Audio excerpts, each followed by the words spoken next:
Hello friends, welcome to my channel Godavari రుచులు. ఈరోజు జున్ను ప్రిపేర్ చేస్తున్నానండి ఆవు పాలతోటి. ఇక్కడ నేను 2 గ్లాసులు పాలు తీసుకున్నాను. గ్లాసున్నర మామూలు పాలు తీసుకున్నాను. 2 గ్లాసుల జున్ను పాలకి 2 గ్లాసులు బెల్లం వేసుకున్నాను. 1 అర స్పూను మిరియాల పొడి వేసుకున్నానండి. మొత్తం బాగా మిక్స్ చేసుకొని కలుపుకోవాలి బెల్లం కరిగేలాగా. తర్వాత అంతా వడకట్టేసుకుని ఇలా కుక్కర్లో పెట్టుకుని విజిల్ తీసేయాలి. నార్మల్గా ఉడికించుకోవాలి.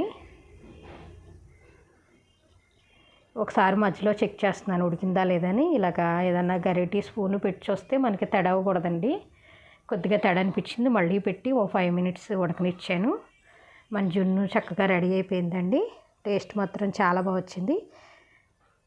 మా ఛానల్ లైక్ చేయండి, షేర్ చేయండి, సబ్స్క్రైబ్ చేయండి. Thank you for watching.